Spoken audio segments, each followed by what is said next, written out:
Welcome to Canadian Footy Fan Channel, content for fans, by fans. I am your host, Chris, and today I'm bringing you Canadian Footy Assembly, episode number 5, Matheson's announcement. But I'm not doing it alone. I'm joined by my excellent co-hosts this evening. Please welcome in Robbie and Juan. How are you guys doing this evening? Hey, good. Glad to be here. We're back on. This is great. Yeah, Absolutely. yeah. Apologies for missing last week's episode. Unfortunately, I wasn't doing so well. So we got a bit of a packed episode today with a lot to talk about. So a reminder to subscribe to the channel, to smash the like button, and give your thoughts and opinions in the comment section below. And let's kick this off. Okay, gentlemen, our first topic of the day is the most recent news, and that is our reaction to the World Cup final. How did you guys enjoy the match? Can I just drop my jaw? Is that a Yeah. suitable reaction? Absolutely. One of the best football games I've seen in a long time, if not the best. Yeah, especially that extra time, right? Like, I'm so used to international football being very defensive, and it's seeming like it's becoming more and more defensive. But that extra time was insane. It was end to end, chance after chance. I couldn't believe what I was watching. It was crazy. Yeah, honestly, it seemed like it was written off. Like at the 70th minute, it seemed like Argentina had in the bag. They're just playing timeout, and then all of a sudden, man, it was just the Mbappe show. Like they just somehow turned it up, and they say that 2-0s are the most dangerous leads in pro sports. It's all because of the momentum. Like once they got that penalty and once they converted it, it's like they had it. It was in reaching distance. So it was just one of the most exciting games I watched in a long, long time. Even up to that point, even up to the point where France kind of got back into it, where they started to assert themselves, like watching Argentina boss the pitch was really fun. But I tweeted out, I was like, can we get some competitiveness here? Yeah. And it wasn't very long until it changed, and I was really excited about it. It was such a wonderful match because the stars came out. Like Mbappe, it was like Mbappe versus Messi. It was almost like a boxing title. Like Don King should have been promoting it or something. I mean, it doesn't matter, FIFA or Don King, they're both equally corrupt. So I guess we've got it. But it was lovely, and the quality on display and the heart. But really, you're right. Like, when have we seen such open and fluid football on the international level? Such a long time, because both teams play defensive and they're both a little shaky at first. Like, that's how usually finals are, right? Nobody wants to they're afraid to lose that lead. But at this time and moment, it seemed like they were both going at it. It felt like a movie at times. Yeah. Yeah. Like everything was written, Yeah. You even had the Lautaro Martinez, a.k.a. Gonzalo Higuain, with the miss after miss after miss in extra time. I honestly thought he was going to cost Messi the World Cup, because he had, I think, in extra time, about 5 chances, but I could say 3 were excellent chances that he should have finished. But he added some drama in there. You had the excellent save by Emi Martinez right at the death. It was amazing. Mbappe, the second player to have a hat trick in a World Cup final after Jeff Hurst in 1966. We had Messi brace, we had penalties, we had controversial penalties awarded, controversial penalties not awarded. I thought the ref did a great job, though. Yeah. I really do. I granted maybe there's a lot, but I think the penalties are 50-50. I hands up to the officiating crew. I was really happy with how the game was called, especially that yellow card against France at the end for the embellishment. That was perfect. I thought it was a penalty, and then you look at the replay, and he totally pulled for contact on his trailing foot. Like he looked for it. So there's just some really, really good stuff there. And then honestly, in MLS, in Ishmael Elfath, which is really cool to see. He's actually has not been my favorite ref official in MLS, but to see him doing the World Cup was great. Before they took off Di Maria, that was my turning point, because Di Maria was just bossing the game down that left side for Argentina, and I was actually confused why he came off. And that 2-0 lead you were talking about, like if it was just complacency, if Argentina just started to settle in and see if they could close it out. But I thought them on the front foot was the way to keep it going. Yeah, and if maybe that would have ended it earlier. Yeah, they definitely went more defensive by bringing on, it was Ancuna, right? Yeah, I think so. They brought him on. And also, I don't know if Di Maria has the legs to go the full 90, although Messi went the full 120 at his age. So, same. But yeah, Di Maria in that first half, like I personally dislike Di Maria, especially as a Manchester United. Oh yeah, I can see why now. But I have to give him his kudos. He really, even though he hasn't even been starting the last couple of games, he really came in and made an impact, and he was destroying the French right side with Dembele, who I'm not even sure what he did all World Cup, to be honest. He was just there. And then Koundé really struggled against Di Maria. But yeah, as Paul says, Coleman came on and changed the game. I think Coleman showed more in his appearance in this game than Bele did all World Cup, to be honest. But Coleman came on and was really threatening, dribbling at players. He was part of the second goal that they created. I believe he put in the long cross kind of switch of play to the other side, which Mbappe headed it and then eventually came back to him where he scored. Yeah.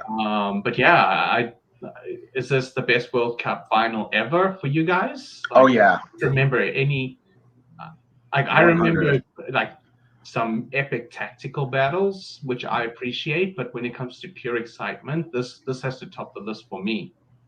Yeah, at least in recent memory. I remember being like a young little kid watching 2006, and just the impact of Zidane's headbutt and how that transpired. So like that was for me fantastic entertainment. But in terms of on the field play, this was just insane. Like this is something I think a lot of people are gonna remember for such a long time.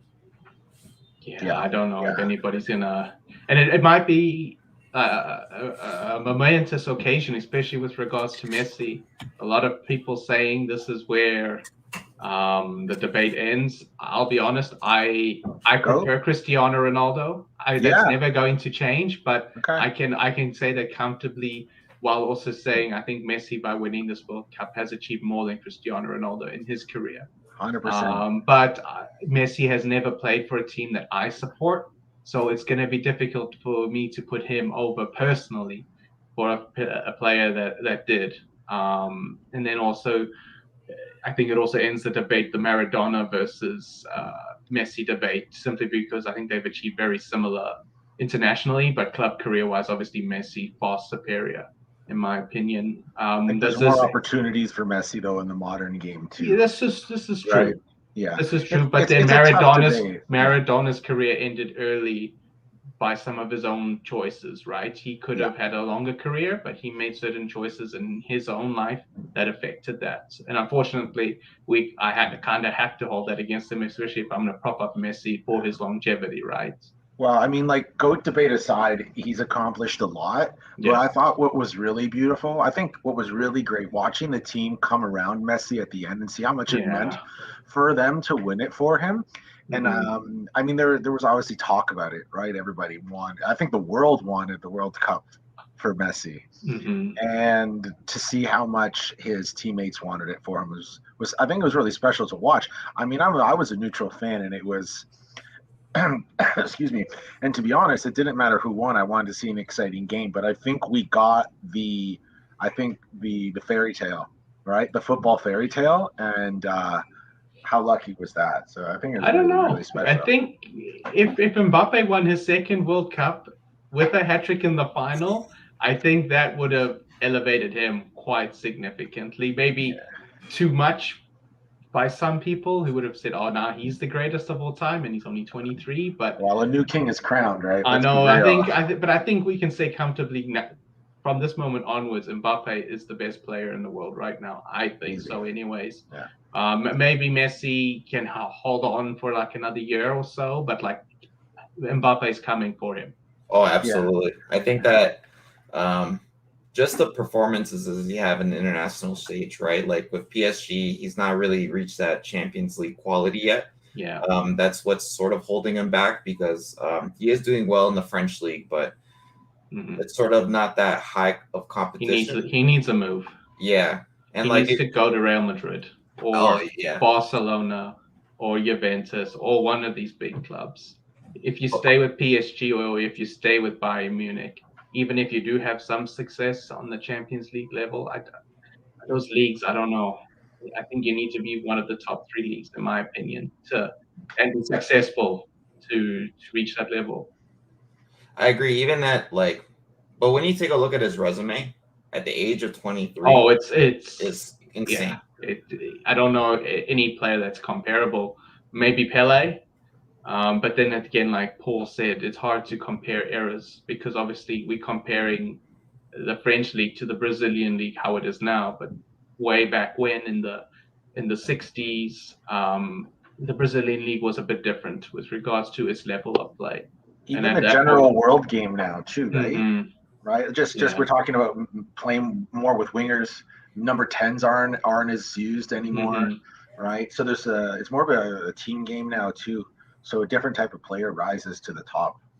So it's so hard, right? Like, how do you compare across eras? Yeah. So even when I'm like trying to think about when trying to compare eras, you look back, right? Like the 90s, Wenger brought nutrition in, fitness came in, right? Like a lot of the players that are playing at the higher leagues, they are playing at such an elite level, even from a basic player that's on the bench. They are more theoretically more in shape than the person typically is in the 80s, in the 90s. Usually, in the 90s, players were still drinking and smoking like there was no tomorrow, right? I've read oral histories where there's like guys having cigarettes at halftime. And we're not just talking about Boyan, the goalkeeper. We're talking about everybody chain smoking during halftime. Yeah, just to get a little kick. The guy gets subbed off and he heads to the change room for a quick puff and a huff, and then he comes back out there with his bib on. Yeah. But I think this World Cup will be one we remember both for the negative side off the pitch, but also for the excellent play on the pitch. I know we all criticized, I know I did, with regards to how the quality of the World Cup will be like with it being mid-season. But a part of me wonders if without having that break between the season and the World Cup starting, it prevented these international coaches from implementing these rigid defensive systems. And like Robbie was pointing out to me before the stream started, this World Cup has been the highest scoring World Cup in history. And I wonder if that played a part where players are just jumping into international football without much time to prepare. And it's just go and see what it is. And then also with it being more compact, there's training sessions involved. So although, I don't know, the FIFA president has said going forward, he might consider having more Winter World Cups. It makes more sense to have it in the summer rather than having these messed up seasons. But as a unique experience, I think on the pitch, it paid off the pitch. Some of the stuff we'll just never know about, unfortunately. Anything to get another World Cup like this, I'm game. It's true enough. Well, as long as it doesn't involve going to North Korea in December, I'm okay with it. But I think this is a good point to move on to our next topic, and something we had planned to speak last week, but unfortunately we didn't because there was no stream. And that is the Canadian Women's Professional League is coming. Diana Matheson and Christine Sinclair announced their intentions to start a professional women's league in Canada, and it's going to be kicking off in 2025, I believe, with 8 teams. They have some corporate sponsors involved, being CIBC and Air Canada, and they have 2 teams signed up already. They have the Vancouver Whitecaps as well as the Calgary Foothills. I find it rather ironic that Vancouver Whitecaps is one of the first teams to step up with their history with regards to women's football, but it is what it is. But I'm going to come to you, Robbie. What was your reaction to this announcement? This can only be good news. As far as I'm concerned, this can only be good news. It's good news for the women's game in Canada. It's an opportunity for us to build on the talent that we already have growing here. And it's really big news for the young women of this country who need people to look up to, who need examples of a path that they can follow to achieve their dreams. It's not something we've had. We've seen the CPL in its very short lifetime. and I don't want to bring the men's game into this, but it is a new league. We didn't have a men's game in, a pro league that was, widely accepted, and it's made a difference already. And I think especially with the stage of the women's game in the world and in Canada, I think it'll catapult the women's game further than what the CPL's been able to do. So this is great news. It's fantastic. I think we should all be excited. I hope it gets the support that it deserves. What's the key sponsors makes me really happy. Mm-hmm. Having that kind of money and corporate power behind you is only helpful. But kudos to Mrs. Matheson. Kudos to her, because this woman, this is her creation. Okay, she I think she's doing an executive MBA, and she's like, I'm starting a women's league. Who's with me? She gets one of her, her colleagues in school, and they start this program, and they've done it grassroots, ground up, and I think this is really exciting, and we should all be happy as Canadians, especially for the women who deserve this platform to hone their skills, work on their game, create a culture. So really, really happy about this. Yeah, I'm a big proponent of this, something that I've supported. I myself am involved with League One Ontario on the women's side as well as the men's side. I think it's important to have equal opportunity across both for men and for women. It's something I'm excited about. It's something that I will support 100%. It's something that I think can be successful, but it's something that has had a lot of talk about and no action. So I found that very frustrating. But finally, we have some action. And then also, I'm not going to say I'm an expert, but I know how difficult it is to find corporate sponsorship with regards to women's soccer, as somebody who pursues that myself and is a part of a team in League One Ontario that does look for corporate partners. And it is difficult for the women. We get on average maybe 4 to 5 times the amount of people wanting to sponsor our men's team compared to our women's team. And it can get frustrating at times, because in my opinion, the women's standard of football in this country has shown to be at a higher standing compared to the men. Obviously, it's hard to compare women's football to men's football, but when we compare what they've achieved in their own respective football worlds, the women deserve this opportunity 100%.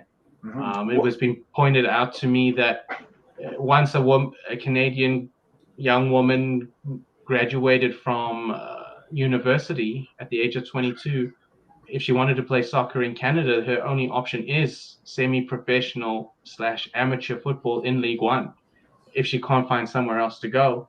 So at least now there is that platform. It may be similar to the CPL, where the players aren't getting paid a lot. Heck, they may need other jobs as well, but at least they will be paid to play soccer at a high level and either get opportunities elsewhere where they can just focus on soccer as their only income. But there is going to be that platform for them to continue playing, to continue to be seen, and to earn some money while they're doing so. Yeah, and I even think that it creates such a great diversity in our program, right? Because not only our players will benefit from this, but coaches as well. Yeah, right, because 100%. It creates more opportunities for them, right? Now that we have 8 more teams coming up, we'll have more opportunities for these coaches to create a pathway for their own cities, for their own clubs as well. So again, it's just such a benefit for this nation. Yeah, that's a great point. The players need time and opportunities to practice and work on their game, and so do our coaches. Yeah. And it's about creating that sort of development network. Just one leads to the other. And that's a really good point. I hadn't thought about that, but it seems quite obvious. Thanks, Juan. Yeah, it does. but it's really a great point. And I think after having watched the World Cup, seeing some of our shortfalls in maybe tactics or coaching strategies, I think we can benefit from more of these high pressure professional experiences for the people that are in the tactician and development roles. And I think it's key. Yeah. Great point. I know Matheson said there's going to be a focus on ensuring that equal opportunity with regards to hiring for coaching and staffs and management, as well as owners. They are looking for men and women owners to step up. And then that's important, especially from the top, as most things are start from the top and then they work their way down, right? I kind of agree with you, Chris, but listen, this is really important. This league needs to do well, okay? And I agree that we should have any number of people represented, through demographics as possible. But I think we want the best people for the job. If it's all women, give me all women executives. I don't care. Just make sure you do it right. Pick the people who are going to excel at their role so that this is a success. I think the number one goal should be that this is a success and creates a framework for the future. And I don't think you get there by necessarily saying we need, 5 midfielders and 4 defense. No, you pick the best team, and you let them do what they do best. So while I'm happy that there's equal opportunity and they want to try to bring some equality, I think we should all strive for that. I would love to see this be a success. So put the best people in position. And speaking of the best people, if I can segue, the CSA, there's been a lot of talk about how they haven't been necessarily involved, and there was a lot of backlash on the socials with that release that they had, that press release, which was pretty vanilla. And I was looking through some interviews that Diana Matheson had done, and she's actually been in contact with the CSA. So for a lot of people out there, if you're thinking the CSA is kind of taking the back seat and isn't interested, there's actually been a lot of positive talk between Matheson and her business group, who's developing the league and turning this league into reality, and the CSA. There's positive movement. In fact, she's very optimistic that they will be certified with the CSA in time for that 2025 release. So, obviously there's been a lot of negativity and around what the CSA has done, especially with the men's program and all that stuff, but we won't get into it. But they are involved and it's positive. So I think we should be happy about that. And just to say it one more time, those 2 sponsors, they're not even like prime sponsors. They're just giving money. They're like in it to develop the league, and then they're going to create another package later. So this looks like a recipe for success. Yeah, they're corporate partners, but obviously they may become sponsors as well. But yes, I agree. Well, I don't know if Canada Soccer is going to have an opportunity to decline the request for being a legitimized league, to be honest, or else that is not going to go over well. So I think the Canada Soccer's hand is being forced. It's going to be interesting to see how the CSB reacts to this. Their statement, they said a lot in their statement without saying anything at all. Yeah. I'm not going to. A lot of organizations do that sort of thing, especially when it involves something that they are not a part of. But it was interesting that they say, it's going to take a lot of work to form this league, and it's not as simple as people think. And I think we're like, I don't think we're giving Diana Matheson and who's her partner? Christine Sinclair, or her. I don't know. Sinclair is more of like a figurehead. She's a figurehead. Sorry, Thomas Gilbert, her business partner in Project 8. I think we're not giving them enough credit here. I don't think the CSA's hand is being forced. For her to get Air Canada and is it CIBC, to get those 2 sponsors, you need a solid business plan. This isn't a joke. Like, we need to give these people credit. So I don't think the only reason the CSA's hand is forced is because they have a good business model and they know exactly what they want to do, right? At the end of the day, this is a business, right? When you get on the field, it's a game, but we're talking about the business of soccer, and they're creating something that needs to be profitable, marketable, et cetera, et cetera, et cetera. And they've managed to convince 2 incredibly large Canadian institutions, right, that this is a good idea. Give us your money. We're making this happen. So I think we should give Diana Matheson and Thomas Gilbert a ton of credit here. I don't think anyone's hand are being forced. They're just shrewd and doing really good work. I say it's being forced because they're going to have to approve it whether CSB likes it or not. And you say this is about the business. CSB is Canada Soccer business, and it was designed to be the marketing and financial arm of Canada Soccer. And with them not being a part of this, it's going to be interesting. I will say that. I don't know how that all funding side of things is going to work with regards to Canada Soccer and their relationship with CSB. I think that's where the problem lies in that relationship with this league not being part of the CSB. But it's a welcome change, and we'll see what happens, I guess. Juan, what are your thoughts with regards to this, especially with the seemingly lack of involvement from the CSB and the Canadian Premier League? As a Canadian Premier League fan yourself, with the York United, are you frustrated that the CSB hasn't stepped up and Matheson's having to go her own route? Or are you understanding of the CSB seemingly wanting to make sure the Canadian Premier League is on solid financial terms before looking to start a women's league? As I believe that's their reasoning as to why they haven't looked really hard at starting to found one.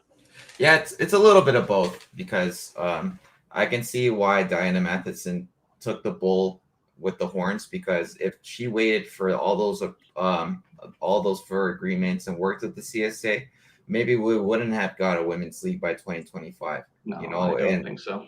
And it's sort of like, if you do work with those institutions, then you sort of have to wait for the CPL to succeed, because by far the CPL is still a young league, right? And they're still trying to be profitable. So it seems like the CSA or CSB might try to use that extra money from profits to make the women's league, and that will take a long time to do.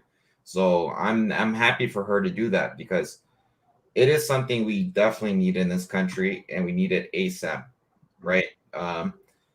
It is curious to me which other clubs will join as well. I can't really see a CPL joining, or a CPL club joining in the near future yet, because we are still trying to get our feet on the ground. With Calgary Foothills joining instead of Cavalry, I think that kind of sets the tone. It shows for sure, because I think Calvary is in the AMSL, which is not a sanctioned league, I believe. No. But again, it just shows the ambition from Diana. It's like, I don't care about the CSA or CSB. I want to do this, whether you like it or not, and that is something I absolutely respect. Yeah, a lot of respect to her. I'm sure she's heard no so many times. Yeah, and she got tired of it, and then she said, "You know what? I'm going to see if I can do this on my own." And so far, it's looking good. I know they're looking to be registered next year or in early 2024. They're going to need more teams to show interest in forming 100%. They may need closer to 6 by that time that they're looking for the registration, just to make sure that there's no opportunity for the CSA to say no. Which will be interesting too, right? Because you take a look at Vancouver, they just opened I forgot the official name, but it's like the women's department. Yes. And Montreal did it recently as well. Montreal did it recently, yeah. I'm not sure if Toronto TFC put a posting up recently for a similar position, I believe. Although I'm not sure if it was a permanent position. It looked more like a paid internship almost. But it's strange with TFC too, because they had interest to go in the NWSL. Yeah. So I'm not sure if they're going to continue going with that plan, if that was something that was ready to be discussed, or if they're going to just scratch that plan out and join Project 8 there. I do know CONCACAF doesn't really like that idea of a Canadian NWSL team. Simply because it makes, if they try to do something CONCACAF related, it makes it weird, like the situation we have now with the Canadian teams in MLS. But I think Toronto, Montreal, they can all step up. In my opinion, I don't see why they can't. It's not like MLSE is skint and got no money. They can afford this 100%, just if they have the interest or the appetite to do so. Yes, it's not going to be profitable to start. Neither was the Canadian Premier League. Neither is the Canadian Premier League right now. It's still operating overall. Neither is Toronto FC. Well, neither does Toronto FC either. So it's like they've got the money to spend. Yeah. They milk that cow that is the Toronto Maple Leafs, and now the Toronto Raptors. Oh, I saw the Toronto Raptors prices recently compared to what it was. Like, I know the last time I looked at getting Toronto, I know this is totally unrelated to Toronto Raptors tickets, but like, my goodness, the price to go to Toronto Raptors game is insane. What is interesting too is about like new markets as well, right? Like I know there's definitely going to be competition in Quebec City now, right? And if I'm a business investor, would I want to go trying to put my money into Diana Matheson's project, where it seems like there's a lot of positivity, there's a lot of encouragement, it looks like it's going in the right direction, or do I go into the CPL, where right now it still seems like it's still trying to find its way, right? So it'll be very interesting which of the 6 remaining teams. I think we need to be a little realistic, though. I think it will be tough to get off the ground right away. You know, unfortunately, like I think we have to be a little realistic. You know, obviously the women's national team draws pretty well. Like I've been to some games at BMO. We've seen what they've done in Edmonton when they've hosted games. Like they do draw. So I am curious about the draw for the women's game, and if that draw will translate into media deals that make sense and are lucrative. So we need to be realistic. Like the CPL is obviously, it's a bit of a tough sell, but I think they're just by chance of the nature of the tradition of where people tend to put their dollars in sports. Sure. It's going to be a challenge for the women's game. But if they have enough behind them, if there's enough will, they might be on a national broadcast before the CPL, to be honest with you. They might be on CBC before anyone else. I think the timing of this deal is fantastic. She's so intelligent. Like Project 8, them doing this, when they did it, how they did it, it's incredibly intelligent. I mean, fingers crossed. I'm hoping only for success on this one because our women's game needs it and they deserve it. Yeah, 100%. I think this is a good time to move on to our next topic, which is the SheBelieves Cup, which was announced. So Canada is going to be playing in a mini tournament with the USA, Japan, and Brazil in the SheBelieves Cup in February of 2023. This is going to be part of their build-up to the 2023 Women's World Cup. I'll come to you, Juan. What is your reaction to this announcement, and do you think this is adequate preparation for the 2023 Women's World Cup? We've got some excellent teams in this SheBelieves Cup, in my opinion. Yeah, honestly, all of these teams are top 15, right? So it's absolutely fantastic. We're going to go into the World Cup facing Australia. They're in our group, so it's definitely going to be tough competition. Yeah. So it's going to be great that these girls are going to have a warm up, something to play for, and it'll be great because again, a lot of the women, they're playing in Europe now, right? So they're still getting their technical sessions done. They're still getting, they're still playing, right? So it'll be great. Yeah, I think so too. I think it'll be an opportunity to give some other players some minutes. I know in recent times with Christine Sinclair moving into a more deeper position, I personally been finding Canada has been struggling to score goals. Jordan Heitema unfortunately hasn't lived up to all the hype when she first hit the scene. So maybe it's an opportunity for somebody like Evelyn Viens, who's playing in Sweden right now and scoring goals for fun, an opportunity for her to get some minutes for Canada and maybe show why she needs more opportunities going into the World Cup. What is your reaction to this, Robbie? Are you excited to watch this? I think it's good. I like that the teams that are involved in this, like Juan was alluding to, like Japan, Brazil, and the US they're top squads. And to be in a competitive environment will raise the level of play. So I think this is a good move. It's kind of like what the men's team needed before the World Cup, to play against some top competition. What's that, Chris?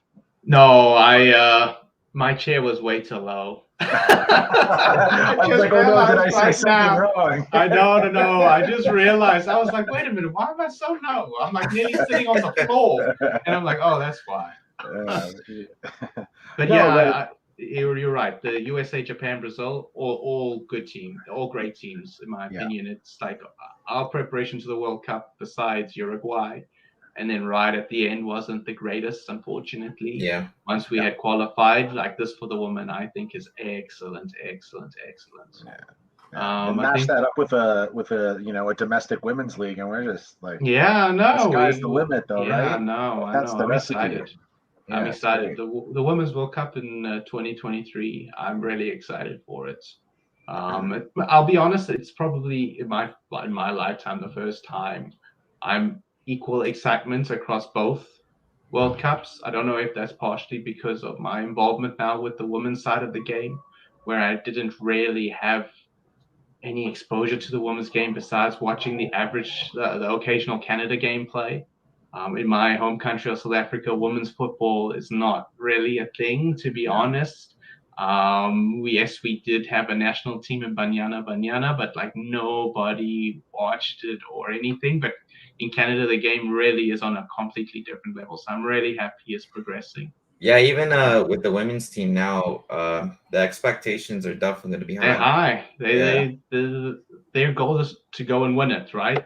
Mm-hmm. Anything besides that, like obviously if you lose in the final or lose in the semi-final, it is what it is. But like they're going in there with expectations to win it, right? After winning gold in the Olympics. Yep. There's some expectations going in there. Unlike the men, where I think it was more we go in there to see what's going to happen. These women have some pressure on them to achieve something. If we get knocked out early into the tournament, there is going to be some backlash, 100%. Yeah, definitely. Even if they do well in this tournament, I expect more investors to go 100%, 100%.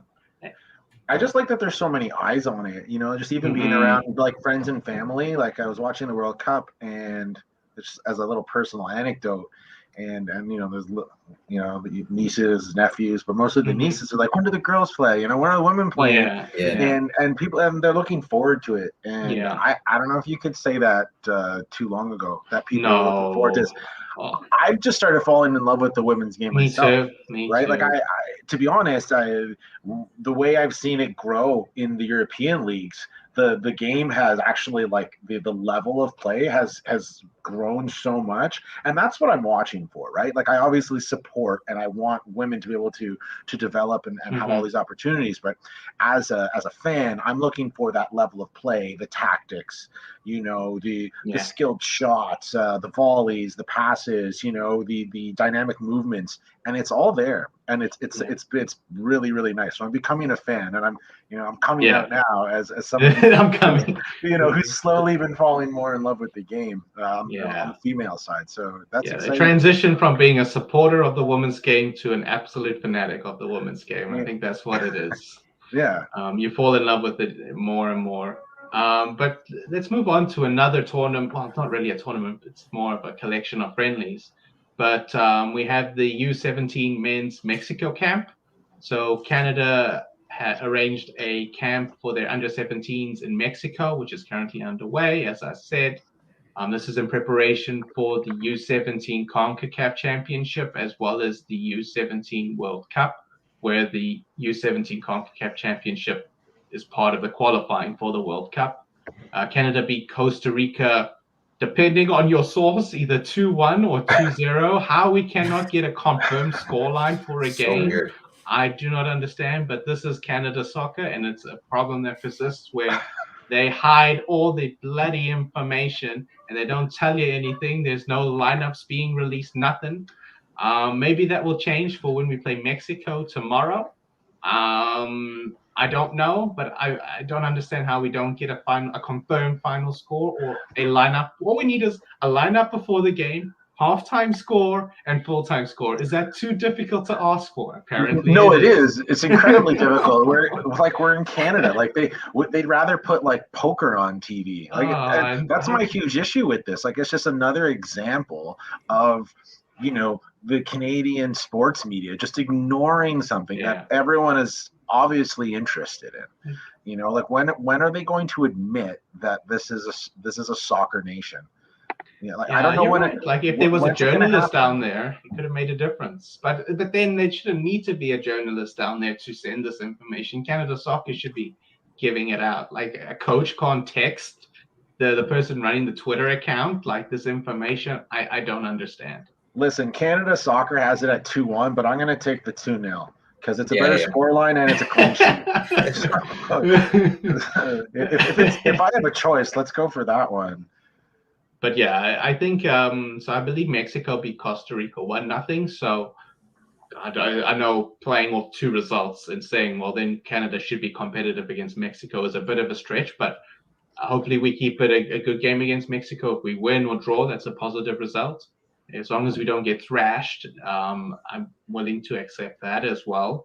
But this is something we need more often, and I think that's something we can all agree on, is we need more youth camps. It's been a problem persisting on both sides, for the men and the women. A lot of the time, they're just showing up to the tournaments and they've never played with each other at all prior. So I'm glad Canada was able to arrange this camp. I know it was mainly from academy players from the MLS teams, Montreal, Toronto, and Vancouver, but there was some MLS teams that had some participants in it. I think Inter Miami had one of their youngsters playing for Canada in this, as well as a couple from Europe. So I think it's exciting to see. Hopefully it's something that continues, and hopefully we can put in a good performance in the CONCACAF Championship and then qualify for the World Cup. I think 6 teams from CONCACAF qualified for the tournament, so I think that would be exciting to see. And obviously we'll get more coverage of that, hopefully, if Canada's in it, especially in the U17 World Cup. Yeah, and we especially need a bounce back, because the last time we tried to watch a youth tournament, it was the U20s. And they've been a little bit disappointing at that moment in time. Yeah. And it'll be great. Like the U17s, the top 6 it's not that difficult to get in my opinion.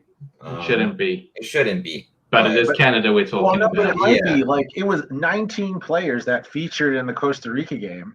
That was their first international youth experience. Yeah, right? that's the problem. We can't keep having that, right? Yeah. If we want to grow this program, if we want to turn, Qatar 2022 into maybe what happened for Morocco, we need to take this seriously, right? This is something that the Canadian soccer program needs to start really focusing on. It's not just about the men's game. Like, it all trickles down or floats up, however you want to look at it. And these types of events, these tournaments, these camps, they're extremely important. And but I mean, they show well too. But I think there's obviously a disconnect somewhere. Like, I don't know where it is. I think it's just the Canada Soccer not arranging anything compared to every other big soccer nation in CONCACAF. They run national camps on a regular basis. We just don't, whether it's because funding or finding a location to hold it, especially in the winter. But it's not like we need to go to Europe every 6 months. You can hold something domestically and then play a friendly against TFC2 or something like that. It doesn't have to be a full-blown camp like it. Obviously, it would be nice, but it doesn't always have to be a full-blown camp. It could just be a week in Toronto, play TFC2, and then you go back to your club or something like that. And I think that was the problem for the U20s of one, because in my opinion, when I looked at the players individually, I think we had the players individually to perform, but it's just cohesion-wise, it was awful. It was like, legitimately, like they had shown up, went on the field and played, and had no idea of any teamwork or cohesion. The game plan was very basic. There was no structured play, or it was a little bit all over the place. Partly that could be COVID to blame for that. If they had preparations, obviously COVID would have thrown a wrench into that, but they need to ongoing 100% arrange more regular camps. 100%. Yeah, like, let's not kid ourselves. The men's team at the World Cup, part of their ability to get there is because of how they grew up. A lot of them grew up playing together. That familiarity. And going forward, not everyone's going to come from the GTA, mostly, right? Because there's like how much of Brampton was on Team Canada, right? Yeah, a quarter of the roster. Yeah, right. But that's a huge benefit. But you're not always going to have that. So these camps are really important, like Chris was saying, to build that familiarity. Like every other national program, these guys grow up, and by the time they play for the men's team, after having played for all the U20s, U18s, whatever, they've like gone through it. They've played with like every guy probably in that country at some point, at least some of the top tiers. So there's that understanding with each other. So. It's great that they're doing this. I think it's fantastic. With the new training center that's coming to, believe, the Woodbine area, hopefully that's something that can be changed going forward, because I don't even know where our local training facility is. All I know is, for the most part, whenever we run a camp, it's always in Florida. Could be a And I women's wonder, team there and I too, wonder you if it's know? because we don't have our own facilities that can. I don't That's even one know of the where. big issues too, I right? don't even know. Would they just use TFCs? Like I that's know what it's Vancouver called. has a very good they have a Vancouver? very good youth program there. Yeah. I think they built it around a couple of years ago, and Vancouver helped like budget and finance it. So again, one of the main issues that we have in this country is we're too damn big. Yeah, it is. And like it's difficult to scout players and recognize players around at a younger age, because we're definitely going to need the technology, and then when we do find those players, can they mesh well with the other players, right? Yeah. Could it be a different playing style from a guy from Vancouver to Toronto? Yeah. Right. So hopefully those things will be resolved soon, and we'll continue growing the system. Okay, I think we can move on to our final topic, and it might be a little bit of a lengthy one, but we'll briefly touch on a couple of transfers that have been happening. Yeah. So we're going to go on to our transfer season. So, Robbie, I'm going to come to you first with some TSC movement. We have Osorio signing a 3-year TAM deal. We have Toronto FC signing center back free agent Matt Hedges. Supposedly, right? Well, highly official. Rumored right now. It's not official, but highly rumored, as said to be done, as well as an official signing of Victor Vasquez coming back to Toronto FC. So, assuming all three are true, well, the middle one is true. The other two we do know are true. What is your reaction to these moves by TFC? Obviously, TFC has a lot more work to do, but do you think this is a good start? Yeah, absolutely. There's nobody on the team. Juan said he was going to start coaching Robbie and I, so we can make the team. Like, I heard they need a backup to give me a couple Michael months. Bradley. I've got some experience being a DM. No, I think this. Listen, okay. Let's. I'm gonna go. I'll start with Vasquez. Yeah. Honestly, I'm sure everyone in Toronto who's been following the team and witnessed the championship is going to be happy about this. There's so much nostalgia, and he's a fantastic human being. Yeah. He's a club player. Yeah. Like he lives, breathes, and dies for the club, and he's going to be a fantastic leader for the team. Let's not kid ourselves. He's going to be depth. He's going to come off the bench. 100%. He might play, maybe a full game here and there mid-season when we really need it, when the schedule gets compact. But he's here to. I sent out a tweet. Victor Vasquez is a bridge. He's going to help, teach a few guys a few things, remind people about what it takes to be a champion, so we can find somebody else to come in a little later and play that role, maybe at a higher clip. So great signing. Matt Hedges, if it's true, which I mean, it has to be. I think it was it Charles Boehm a few people put it out there. Yeah, someone from MLS basically broke it, so it's got to be real. This is a great signing. This is like a Drew Moore 2.0. 100%. He is your prototypical defender. He's not flashy, but this guy is a leader at the back, and God, do we need that. So I feel like he can improve anybody you put beside him. And then Johnny Osorio, that's it. He's legend. I don't know, if he wins another championship, this guy is like Mr. Toronto, and I love that he's here. I'm really happy about it, because without him, I don't know what we were going to do in midfield, or what TFC would have done. I'm saying we, because I'm obviously a fan, but God, this is huge, and on TAM is really, really important, because we've got a deep, TFC has a DP spot open. So check as far as I'm concerned. Yeah.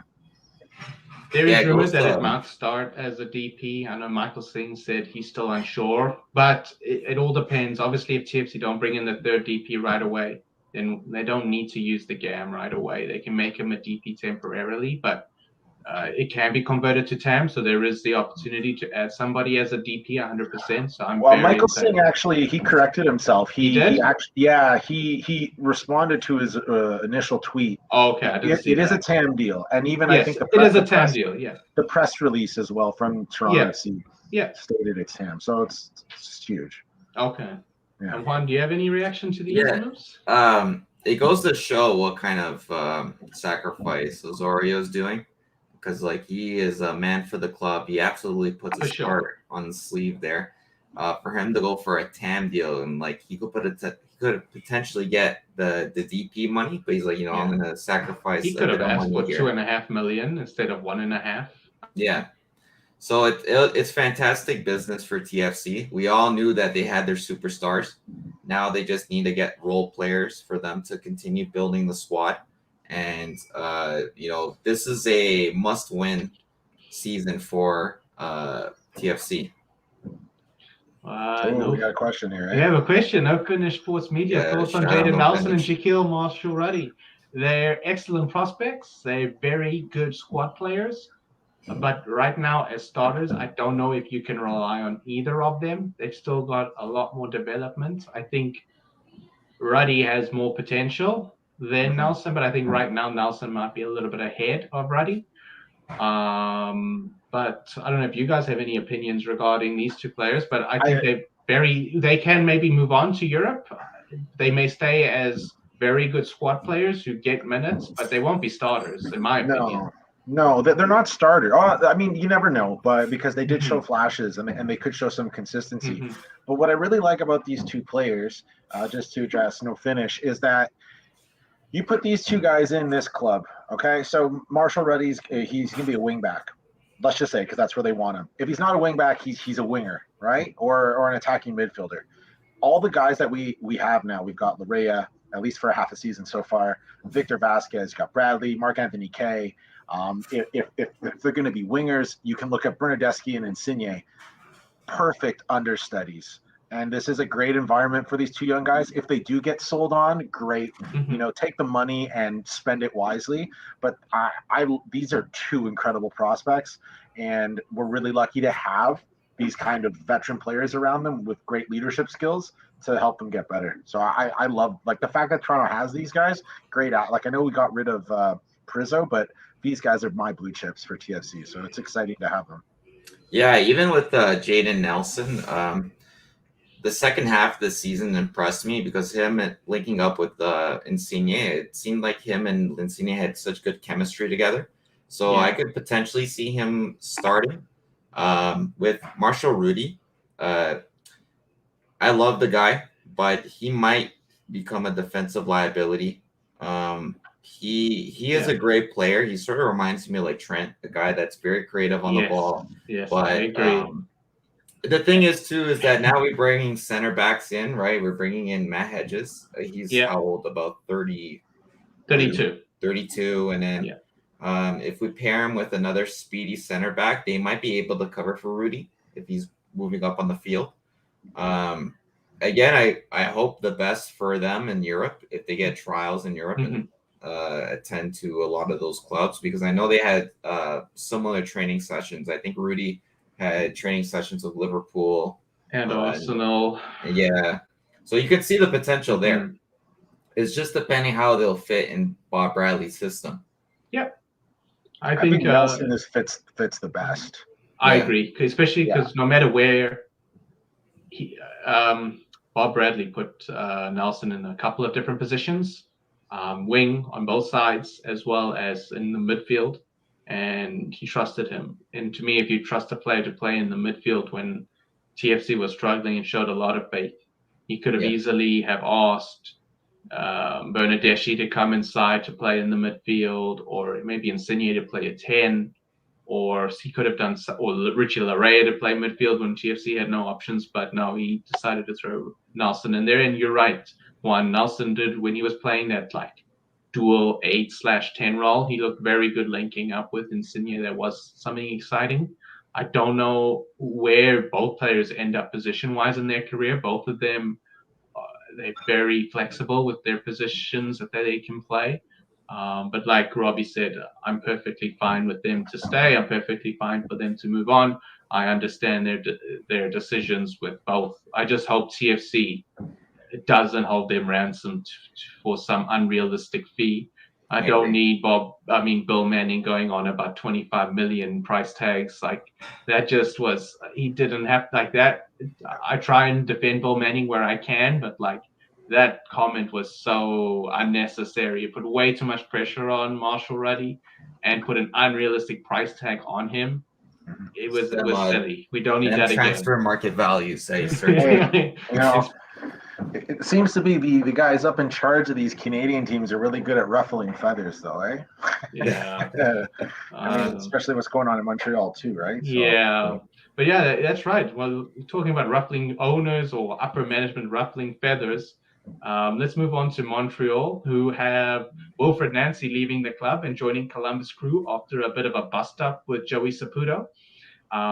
CF Montreal also re-signed Canadian keeper James Pantemis after not picking up his option. They signed him to a 3-year deal, I believe it was, as well as they traded for 21-year-old American center-back George Campbell for $600K in GAM with an additional $300K depending on his performance.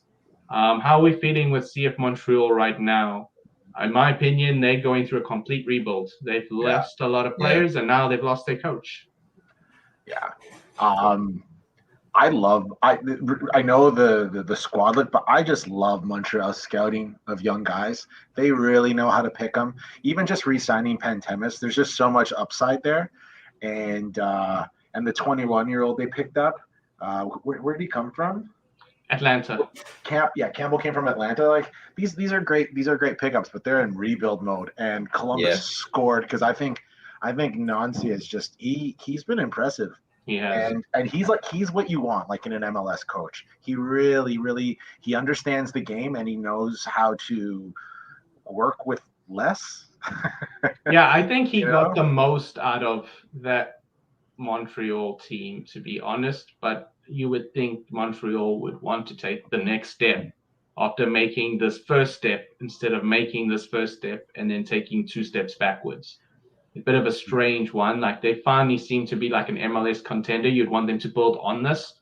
But I think this shows their true intentions. They're not looking to win MLS Cup, regardless whether their fans like it or not. Their goal is to develop and sell, which is something similar to what Vancouver does in a bit of a weirder way. But it's not something that Toronto FC does, right? We're not looking to develop and move on. We're looking to win. Juan, what do you think about CF Montreal? Do you think they're in trouble? Do you think they would have been okay with keeping Nancy and losing these players? And does the losing of Nancy like really change their situation? Yeah, I think losing Nancy definitely does, because I don't see a replacement immediately. And when you don't have a number one guy for that replacement role, now you're sort of scrambling. You're trying to figure stuff out. What's interesting is that I think Saputo might have, or not. I think Saputo might have had the rebuild at the right time, because a lot of those Montreal players were on the national team. Yeah, and taking advantage. Taking advantage, exactly. Like he knew that he's going to lose Miller, Johnston, maybe even Waterman. So if there's a time to blow up, even if there's a successful season, now is the right time, right? Those player values are going to be dramatically increased. You even take a look at Johnston before the World Cup. I don't think anybody expected him to play for Celtic. Yeah. Right.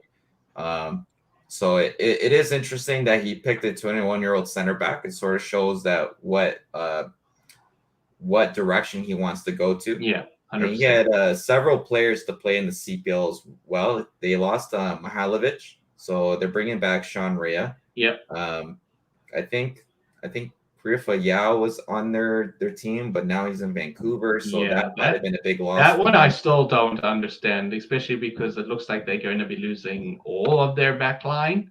Yeah. I don't understand the Prifa Yao situation at all, but it is what it is, I guess. It is so strange. Yeah, it is. You know what, though? No, sorry, go ahead, Chris. Yeah, especially now with Joel Waterman rumored to be leaving, as well as Kamal Miller has had rumors in the past. Like, that could be their entire 3 center backs gone. And then they don't hold on to Prifa Yao. Even if you don't know if he's going to be a starter for you, hold on to him for a little bit longer and like give him, especially because they're not about winning. Like, maybe winning isn't their ideal motivation. Like, give them the opportunity. But I guess we'll see how this all turns out with them moving to It's Vancouver. also an MLS mechanism too, right? This is part of the structure of the league. This is what you get. This is my only issue with operating within a selling league, a development league, is you can't keep. It's hard to keep teams together because 100%. A lot of players just know it's a stop, and it's kind of impressive that. Well, to be honest, like right after that 2018 season when Toronto found most of their success, like the league really changed. They started to change a lot of the mechanisms and the structure of rosters with this under 21 rule, bringing in all these teams so quickly. It's changed the whole landscape. Yeah. And I for one, I'm not a big fan of it. I want to be like, let's go big league, spend some money, bring in the stars. Let's see some beautiful football. So, but kudos to the front office in Montreal, because you have to know when to pull that trigger. And it's something that TFC fans are, that's why everyone's like manning out. You're not going to hear that in Montreal. They might be disgruntled because they're going to go from like, supporters shield contenders. Yeah. Like it's going to be they might be struggling to make the playoffs. We don't know. Yeah. It's going to be a challenge for them, but bye-bye Nancy. Good luck. But the two other signings in Campbell, Nancy goes from one TFC rival to another. Although the Columbus rivalry is a rather forced one. What's that one? What are the odds of them having another rebrand? Because this is their fourth. They got a new logo again. They do, yeah. So maybe that's why they're blowing it up too. Is like, okay, new face, new team. Just no gray, people, please. No more gray. God, no, that's reserved for Vancouver FC and Vancouver FC. No, I think that's a security company. Security control. Yeah. That logo is something else. But before we move on to the Canadian Premier League, there's one more MLS-related move I want to go on to, and that is Derek Cornelius officially leaving Vancouver for good and joining Swedish Giants Malmo for a rumored $500K fee.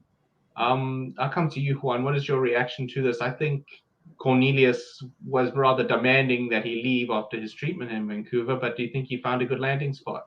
Yeah, I think he had experience already in Sweden, right? I sort of see Cornelius already. He's eyeing that starting 11 for the men's national team, and John Herdman has that expectations where he wants his players to be in the top 5 leagues in Europe, and he knows he has to get his resume up, right? Sweden is not a top 5 league, maybe top 15 in Europe, but Malmo is a pretty big club, right? There is going to be huge expectations for that, and I'm happy for him. And it hopefully will bring some consistent European football. And to me, I think that's the big step up, is maybe it's not playing in the Swedish league compared to MLS, but it's the opportunity to play in the Europa League. Or possibly Champions League, as well as having the pressure of playing for a big club, similar to Johnston moving to Celtic, where I may not rate the Scottish league. It's not what it once was, but it's the environment of playing for a team where it's expected for you to perform and to succeed and to win things on a regular basis, as well as European football. I really think this will be an opportunity for him. What do you think, Robbie? Huge loss for Vancouver. Yeah. Huge loss for Vancouver. They never gave him the opportunity or time of day either, which is weird. But big gain for the Canadian program, right?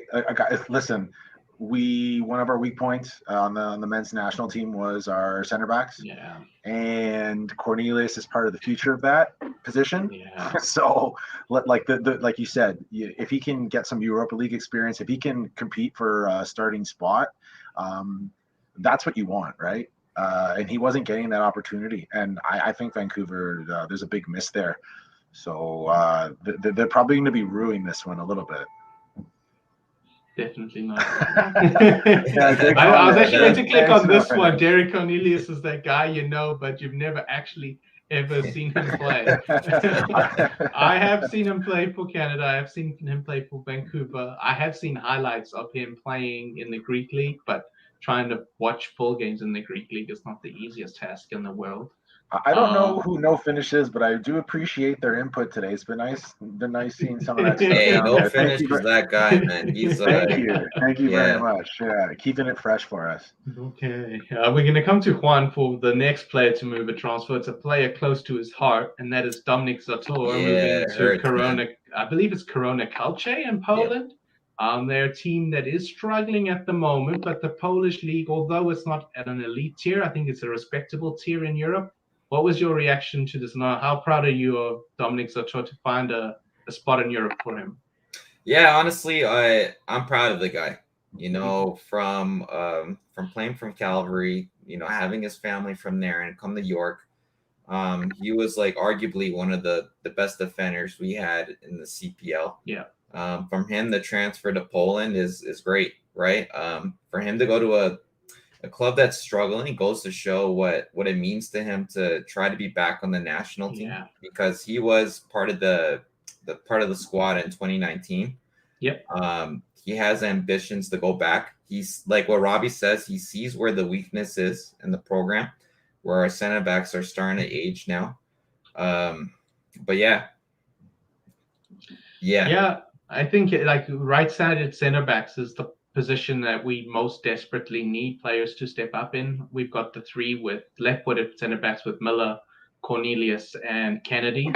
On the right-hand side, we've got Vittoria, who we're not sure long-term.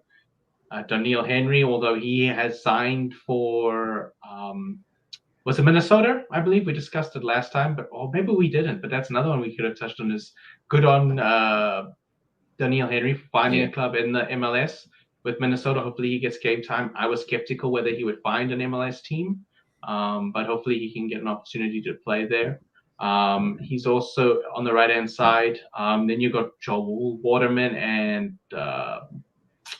McNaughton, but besides that, like it's not the greatest position of depth for us. So hopefully Dominic Zator, I think hopefully, although he is 27, hopefully if he can perform for a season or two, by the age that he is 29, he can maybe move on to another team. I'm not sure he'll be playing at an elite peak level in Europe, but if does well for his club now and moves to one of the bigger teams in Poland, I think that's a good enough level where he can maybe get European football and then maybe get a call up, in my opinion. Yeah, and I have a little personal story about him and his family. Yeah. So I traveled to Vancouver during the Can Champ run we had with York.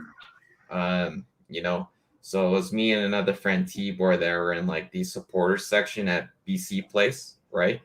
And it was just us two, right? It's about like 5,000 kilometer trip. We didn't really expect anybody to come, but like I think 10 minutes before kickoff, we see a sea of green people, right? And I mean like people literally in like those unitards, you know, those green unitards. Yeah. And it was all the Zator family, right? The girlfriend was there, the cousins were there, brothers were there, and they were loud and proud. They had like a huge cutoff of his face. They had his name written out, and they saw us and they invited us to come cheer for him, right? And we had like a bit of issue with security. They're like, "Oh, you're not at the right place. You guys are screaming too loud." Like I'm telling you, meeting Zator's family was like one of the most coolest experiences I had with meeting a professional player, because it goes to show how supportive they are off the field and on the field as well. They're all from Calgary, so they had a bit of a trip as well, and they were so welcoming to us. They invited us for dinner after, meet Zator and Nico after, and they were just telling us about how he grew up in Calgary and how he had that opportunity to play. So shout out to the Zator family. I'm an honorary Zator. You know what? It seems like he's got the flash follows him, because it's a great story. But have you seen the hype video for the welcome to? So clean. I wasn't expecting that, to be honest. Great. I was expecting the standard picture and welcome Zator to Corona. I wasn't expecting a hype video. I'm watching extra class of football from now, like just because of that, and they're like in relegation, like they're fighting. They are. They're fighting for their lives, right? But they're a big club. They are. They average about 10,000 people per game. So Argos attendance. Yeah. Hey, it's bigger than York's for sure. It's a huge step. You know. Yeah. Listen, it's a good move for. It's a great move for him. New experiences. Listen, like Toronto as a player from that league. Okay, Toronto took the top scorer from the Polish league. He's going to be playing against talent similar to Jesus Jimenez. That's a step up from the CPL, 100%, right? Yeah. So maybe not every team, but I think there's going to be a bit more of a challenge for him, and that can only be positive, especially for defenders who typically age or come into their prime a little older. Yeah, and I'm not sure if he's going to start the next game. The next game is going to be against Legia Warsaw, which are top of the group there. So it's going to be a huge. I'm not sure if he has to wait till January for the transfer window to open for him to be. I'm not sure how the Polish league works with regards to player registration. Good point. But perhaps I know, for example, Johnston can't play a game until I believe January 7th or something like that because of how the Scottish Premier League and their registration opens. But hopefully Dominic Soto, he can get in there, start getting some minutes as soon as possible. And like we said, hopefully he can put in some good performances and hopefully look for a move to maybe even in a bigger club. And as Robbie said, he's only 27 for a centre-back. Typically, they only come to their prime in their late 20s and early 30s. And he's not one to rely on his pace anyways. So as Juan found that with regards to the FIFA card he made for Dominic Zator and the backlash from Zator's family that he got for making said FIFA card. Hey, okay, hold on. Zator got some speed on him. There was one play where we're facing Calvary, and I think there was a striker alone with the goalkeeper, and Zator just zoomed back. And as soon as that happened, I got a mention. It's like, hey, did you see that? And I'm like, I gotta add like 10 plus on the pace there. My fault. What pace did you give him again, Juan, on his FIFA card that you made? Hey, was it 60? That is something I'm gonna update very soon.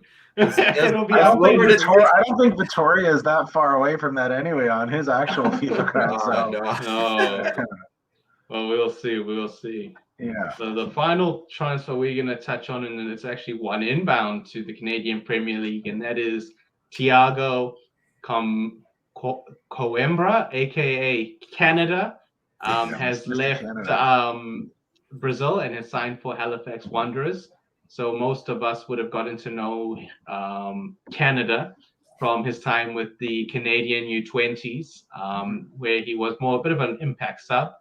But what do you think of this transfer, Robbie? Do you find it strange that he's left Palmeiras at such a young age? I think he's only 19 to come to the Canadian Premier League, or do you think this is a good opportunity for him? Well, I think it's a good opportunity. I don't know the exact situation he was faced with at Palmeiras, but if the club's not in love with you and you're not getting opportunities, obviously he's a Canadian boy. He gets to come and play in his home country in a league where there's tons of opportunity and people get a chance to basically springboard onto better things. Like it's a proven pathway now. The CPL is people are watching. Yeah. And if you're a young player and you want to get noticed, it's not a bad move. So I think it's great. And the more Canadian players we bring home, I kind of like it, right? So he's got his experience abroad, and there's no telling where he's going to go next. So I think it's, especially for a young guy, it's all positives. Yeah, I think Thiago Coimbra had one more year eligible for the Brazilian U20 league, and that's where he's been playing for Palmeiras for the most part, is for their U20 side. So I think he just bit the bullet and said, you know what? After I turn after a year's time, I'm not sure if Palmeiras is even going to want me. As you said, Robbie, I don't think he was one of their top prospects, to be honest, or else he would have made some first team appearances by now. So I think he saw the opportunity to come up here and to play, and like you said, find a springboard to move on to bigger and better things. What do you think, Juan? Do you think he'll have an impact similar to Rubens Passius or a Saze Di Rosario, or do you think we should temper expectations? Because I do see online people are getting really excited about this, but I think people need to just calm down and let's see how it goes. I don't know if he's going to be a Golden Boot contender right off the boot. He is only 19, coming from youth football. So what do you think, Juan? I think the ceiling is high.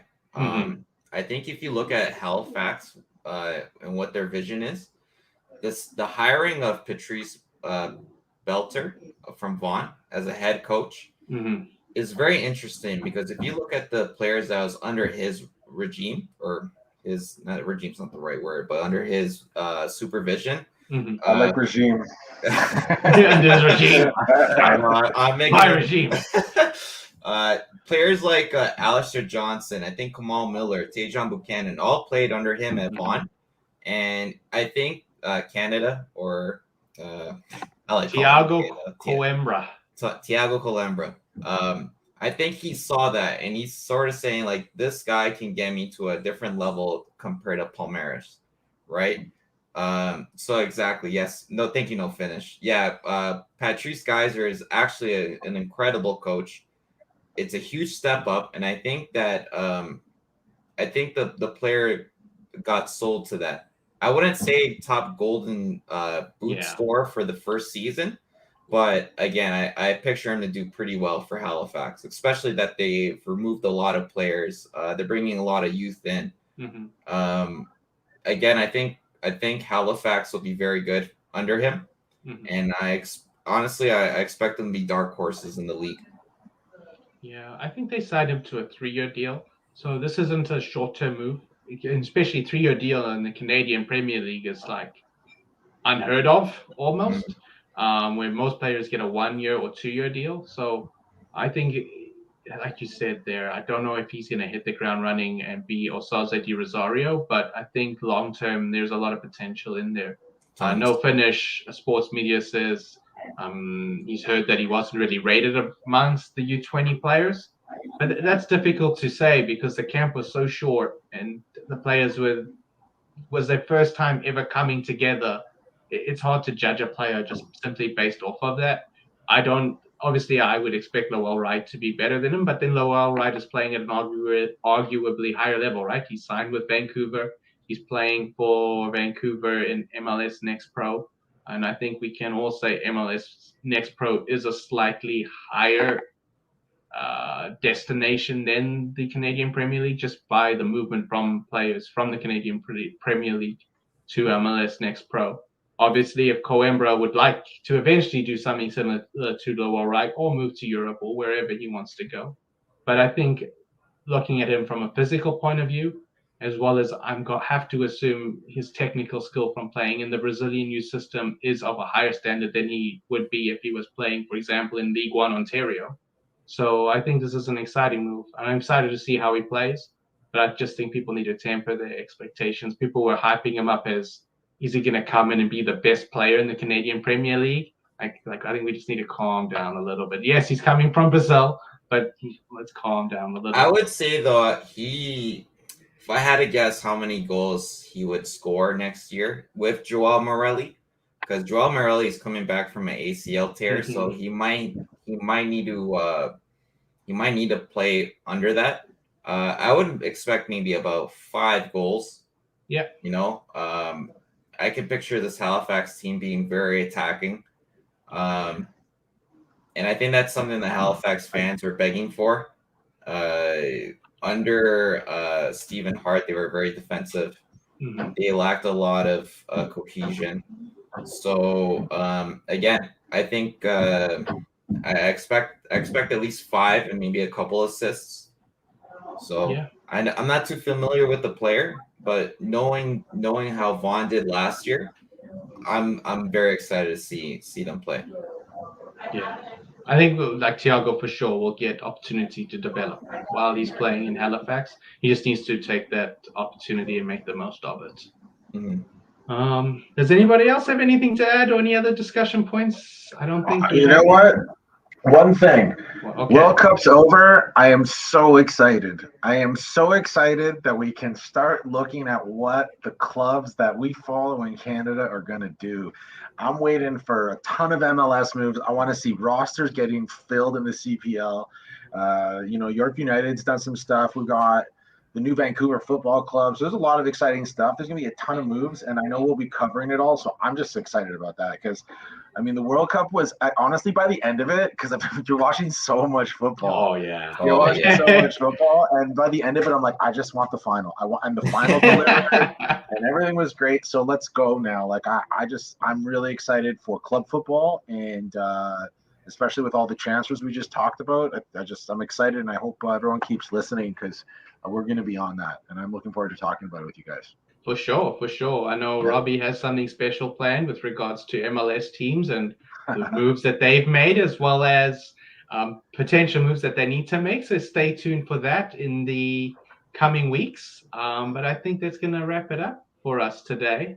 I want to thank everybody for joining us on Canadian Footy Fan Channel, content for fans by fans. A special shout out to my co-hosts Juan and Robbie, other way, for joining me today. Thank you very much. I do appreciate it. All their socials are in the description below. Their Twitter links as well as Juan's Twitch link. Make sure to give them a follow. Juan, when are you going to be on Twitch next? Do you know by any chance?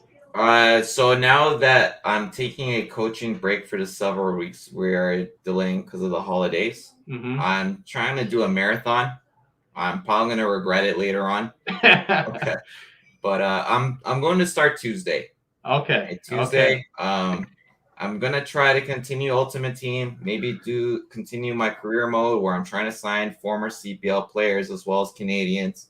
We're just going to have a ton of fun. So, yeah, I know I'll be there to provide any support that you need, especially if you do a marathon. I know those are challenging depending on what kind of marathon you do. But make sure to follow Juan on his Twitch and join us there for some great FIFA content and some great conversation. We're probably not going to be doing, we definitely won't be doing a Canadian Footy Assembly next week due to it being Christmas, but hopefully starting on January 1st, so that is not next Sunday, the following Sunday, we will be bringing this to you weekly at a consistent time. I'm hoping Sunday evening around 6 o'clock like we did today, but we still need to just iron those details out. This has been Canadian Footy Assembly, episode number 5. I have been your host, Chris, signing out.